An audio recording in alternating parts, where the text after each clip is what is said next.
Nos élites auront réussi à tout détruire en France, même l'immobilier. Et pourtant, l'immobilier, il faut se lever de bonne heure pour le détruire en France, parce qu'il y a une vraie demande, un vrai besoin. Donc, ça devrait être quelque chose qui marche tout seul. Ça devrait vraiment se vendre comme des petits pains. Il devrait y avoir des constructions dans tous les sens. Eh ben non, nos élites ont réussi, nos énarques, nos génies ont réussi à tout détruire en France, même l'immobilier.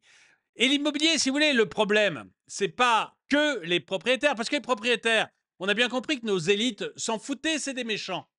Vous êtes propriétaire d'immobilier, vous êtes un salopard de base. De base. Peu importe que vous soyez une personne âgée qui a bossé toute sa vie pour réussir à acheter un petit studio pour se faire un complément de retraite.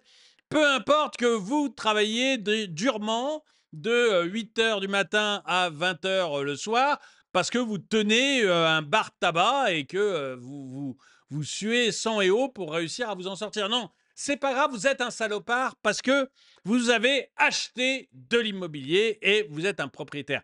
Donc ça, à la limite, nos élites s'en moquent. Voilà, ils se moquent des propriétaires. Si vous êtes propriétaire, c'est que vous êtes méchant, donc il n'y a pas trop à en discuter. Non, mais vous allez voir que ceux qui souffrent le plus de tout ça, ceux qui ont le plus de mal avec tout ça, c'est pas les propriétaires, c'est les locataires. Parce qu'actuellement, pour louer quelque chose, eh bien, il faut vraiment, mais alors vraiment, s'accrocher. Bonjour et bienvenue dans cette nouvelle vidéo de DME en direct. Comme toujours, si vous n'êtes pas abonné, eh ben, je vous suggère de le faire et de cliquer sur la cloche pour être prévenu lorsque je sors une nouvelle vidéo. Et si vous voulez acheter des super produits de la chaîne, eh ben, c'est sur la boutique que ça se passe. Je vous en parle en fin de vidéo. Alors, c'est un article du Parisien qui m'a fait réagir parce que le Parisien découvre qu'entre janvier 2021 et septembre 2024, l'offre locative a plongé, reculant de 55%. Il y a moitié moins de logements à louer entre janvier 2021 et septembre 2024. Plus que jamais, louer dans la capitale devient un cauchemar. Alors, on pourrait dire la même chose à Lyon. Hein. Il y a plein d'endroits comme ça où c'est franchement, compliqué. Mais là, moins 55%. On est dans du délire. Mais si vous écoutez toutes les vidéos, ma chaîne principale et ma chaîne secondaire, que j'ai fait sur l'immobilier et sur la location immobilière, vous voyez que, bien sûr, que c'est évident. C'est évident. C'est comme ça que ça devait se finir. J'en ai parlé plusieurs fois, j'ai à chaque fois alerté, mais les ânes qui nous gouvernent, vous connaissez la grande phrase, hein, la France, des lions dirigés par des ânes. Eh bien, les ânes qui nous gouvernent ne voyaient pas le danger. Je suppose même que ceux qui voyaient le danger sont tellement préoccupés de leur personne à eux qu'ils se disent oui, on va tout foutre en l'air, mais ça va nous permettre d'avoir des voix et donc d'être élus. Je pense que c'est vraiment le cas. Alors, quels sont les problèmes de l'immobilier? Bah, c'est simple, si vous créez des normes dans tous les sens, type DPE par exemple, on n'a pas le droit de louer si on a un DPE G, il me semble actuellement. Bon, bah forcément, ça retire plein de logements de l'offre locative. Donc, ça restreint l'offre locative fatalement. Je l'ai dit depuis le début du DPE. Ça restreint l'offre locative fatalement. Si vous plafonnez les loyers, l'ensemble des économistes est d'accord pour dire, pas moi, l'ensemble des économistes, c'est le point sur lequel les économistes sont le plus d'accord. D'après une étude d'Harvard, c'est le point sur lequel les économistes sont le plus d'accord. Je crois que c'est plus de 80% des économistes qui sont d'accord. Euh, le plafonnement des loyers entraîne nécessairement une diminution gigantesque de l'offre. Voilà. Ce que le président du prix Nobel d'économie dit, appelle voilà, le plafonnement des loyers est le plus sûr moyen de détruire un centre-ville après une bombe thermonucléaire. Voilà, c'est vraiment ça. On en est là. Et voilà, vous avez plafonné les loyers. Bon, bah, très bien, c'est exactement. On vous avait prévenu. Et pour une fois, tous les économistes sont d'accord là-dessus. Bon, en dehors de ceux, évidemment, qui sont à LFI, mais je dirais que là, on n'est plus dans l'économie, là, on est dans le délire idéologique. Donc, c'est plus, c'est plus de l'économie. Mais tous les autres sont d'accord pour dire que c'est une catastrophe. C'est une véritable catastrophe, le plafonnement des loyers. Donc, vous prenez DPE, vous prenez plafonnement des loyers, vous prenez le fait qu'on taxe foncière qui explose. Vous prenez le fait qu'il y a l'impôt sur le revenu sur ce que vous gagnez. Vous taxez au maximum et vous enquiquinez au maximum les propriétaires. Ben, nécessairement, vous avez de moins en moins de biens à loger. Pourquoi je me casserais la tête à louer un bien qui, au bout du compte, va me rapporter peut-être allez, 3-4% par an, maximum 3-4% par an, comme ça me rapporte d'argent. À Paris, c'est réputé pour ne pas rapporter d'argent. Vous deviez faire votre plus-value en fait sur la revente de votre bien au bout d'un certain nombre d'années. Donc à Paris, c'est en plus réputé pour ne pas gagner d'argent sur la location. Mais ça vous rapporte 3-4% maximum.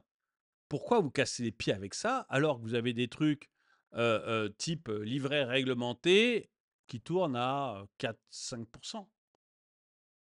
Vous placez en bourse sur des choses pas risquées, hein. Vous prenez un ETF sur le CAC 40 ou un ETF sur le Standard & Poor's 500. Alors ok, il y a des mauvaises années, on est d'accord, il y a des mauvaises années, mais en moyenne sur 10 ans, vous faites du 8 à 10%. Pourquoi les gens, enfin je veux dire, les gens qui font beaucoup d'immobilier, enfin les gens qui ont plusieurs appartements, etc., généralement, c'est pas des ânes. Donc, la bourse, c'est pas forcément un truc qui leur fait peur. Vous voyez, je veux dire, enfin, c'est pas parce qu'on a peur de la bourse qu'on est un âne, mais je dirais que quand je dis que c'est pas des ânes, c'est des gens qui ont l'habitude de la finance, l'habitude de l'argent, l'habitude des choses comme ça. Donc, la bourse, ils connaissent. Voilà, c'est plutôt ça que je voulais dire. La bourse, ils connaissent. Du coup, bah, pourquoi au bout d'un moment, à force de les enquiquiner, bah, ils vont en bourse, ils vont acheter, et si vous avez, même si vous avez peur du Standard & Poor's 500 ou du CAC 40, vous achetez juste des obligations d'État. Vous avez zéro enquiquinement sur l'obligation d'État et vous allez toucher du 4%. Alors évidemment, la France peut faire faillite, mais enfin, si on en est là, je peux vous dire que peu importe le métier que vous avez, si la France fait faillite, vous allez le sentir passer bien comme il faut, hein. Donc voilà. Mais vous voyez, les obligations d'État ou des comptes sur livret, à la limite, si vraiment vous avez peur pour la France, vous achetez des obligations d'État américains. Les bons du Trésor américain, ça doit être tourné entre 6 et 7%, entre 5 et 7% d'intérêt, 5 à 7% d'intérêt. Alors là aussi, on va me dire, les États-Unis peuvent faire faillite. Mais enfin, vous voyez, là, vous voyez où on en serait si les États-Unis faisaient faillite, quoi. Ça serait, alors là, je peux vous dire que votre bien immobilier, ça serait le cadet de vos soucis, quoi. Bon. Bref, à force d'enquiquiner les gens, il n'y a plus d'immobilier à louer et 55% de l'offre locative a plongé à Paris. Incroyable et inquiétant effondrement de l'offre locative. Pas incroyable, je le décris à longueur de vidéo depuis qu'on me parle du plafonnement des loyers. Ma première vidéo là-dessus, c'est le plafonnement des loyers. C'est sur Droma Economy, c'est une vidéo qui s'appelle Le plafonnement des loyers et qui explique exactement ce qui se passe en cas de plafonnement des loyers. Et c'est une vidéo que j'avais créée quand on a commencé à parler de la plafonnement des loyers. C'est une de mes premières vidéos sur Droma Economy. Donc incroyable, non, c'est normal, c'est ce qui arrive. Et je peux vous dire que ça va s'empirer parce que Stockholm et l'Irlande ont testé. Donc on a des trucs, la France avait testé de 1914 à 1948. Oui, c'est ça. 1914-1948, ça a été testé, le plafonnement des loyers. On a obtenu exactement ce qu'on est en train d'obtenir, en pire. Et récemment, Stockholm est en train de le vivre et l'Irlande est en train de le tester. J'ai fait des vidéos là-dessus. C'est un enfer sans nom. Sans nom. Mais on va continuer. Donc, c'est pas incroyable, c'est parfaitement logique. Voilà. Fiscalité, taxe foncière, DPE, encadrement des loyers, impossibilité de virer les locataires en cas d'impayé, plus rien à louer. Comme c'est étrange. Je suis tout à fait d'accord avec toi, Sean. Virez-moi l'adjoint communiste au logement, virez-moi ces obligations absurdes, et l'offre de logement repartira. Mais du jour au lendemain. Du jour au lendemain. C'est-à-dire que Milei l'a fait. On a l'exemple, par exemple, de Milei en Argentine. Il n'y avait plus rien à louer dans la capitale, plus rien. Et les loyers, mais explosaient, quoi. Malgré l'encadrement des loyers, les loyers réussissaient à exploser. C'était une catastrophe.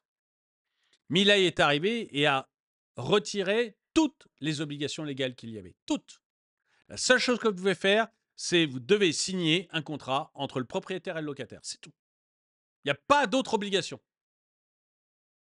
Bah, en 2 mois, les loyers ont baissé de 20%, il me semble, et l'offre locative a doublé. Ça va aller très très vite. C'est-à-dire que si vraiment l'État décide de s'en occuper, ça va aller extrêmement vite. Le problème, c'est qu'ils ne veulent, soit ils ne veulent pas, soit ils sont trop crétins pour comprendre le problème. J'hésite entre les deux, vous me direz dans les commentaires ce que vous en pensez. Il faut encore plus de taxes et de régulation pour améliorer la situation.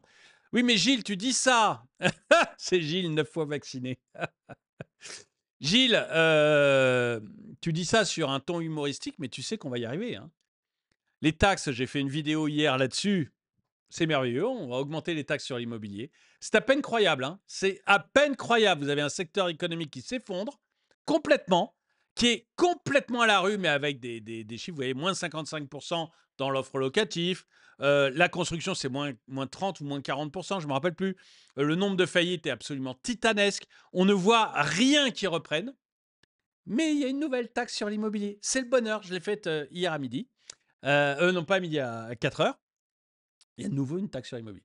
Donc, les taxes, oui, et plus de régulation, c'est ce que j'ai entendu. C'est-à-dire que pour améliorer la situation, l'une des idées de la mairie de Paris, c'est plus de régulation. Hein. Ces gens sont fous. Ils sont zinzins. Ils sont. Vous savez, le communisme ne marche pas parce qu'il n'y a pas assez de communisme. Hein. Enfin, c'est totalement débile, quoi. C'est vraiment totalement débile. Encadrement des loyers, DPE, incertitude fiscale. Ah bah oui, parce que là le fisc, ça se balade. Hein. Quand vous avez, vous voyez, je vous prends un autre exemple. Quand vous êtes propriétaire, vous avez un locataire. Bon, à Paris. Et vous êtes on va prendre une date compliquée, 2022. Ouais, c'est pas 1914 là, hein, c'est 2022. Donc vous êtes propriétaire, vous avez un locataire en 2022. On vous oblige à ne pas augmenter votre loyer de plus de 7%. Et, non, pardon, de plus de 3,5%. Donc, vous êtes propriétaire à Paris, vous avez un locataire. On vous oblige à ne pas augmenter votre loyer de plus de 3,5%.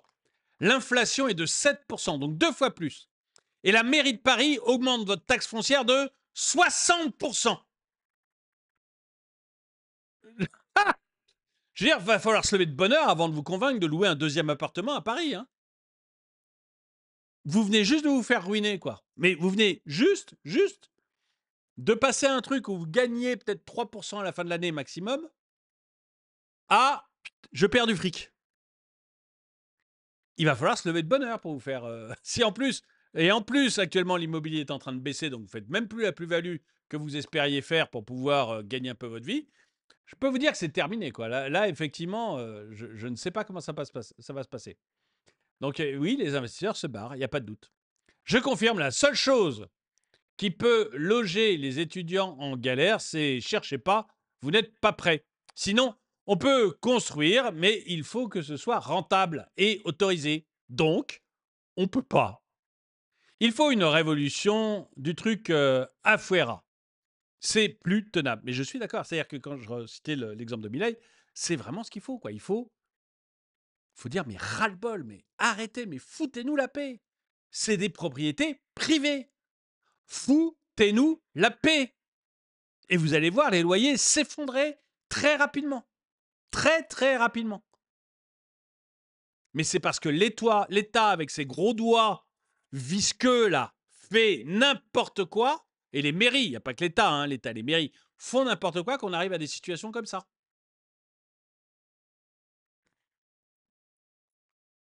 Faut arrêter d'emmerder les Français avec des amendements inutiles. Sinon, voilà ce qui arrive. Paris, laboratoire du socialisme. Tirez-en des leçons au lieu de proposer des conneries.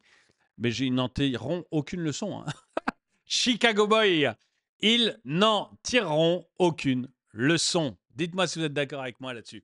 Est-ce que vous croyez, vous, que bon, ils vont en tirer le son, on va arrêter le DPE, on va arrêter le couillonnerie de plafonnement des loyers, et on va construire le plus possible, quoi. Donc, ça veut dire que le zéro artificialisation des sols, on le balance. Les normes vertes qui font que les logements coûtent si cher, on balance.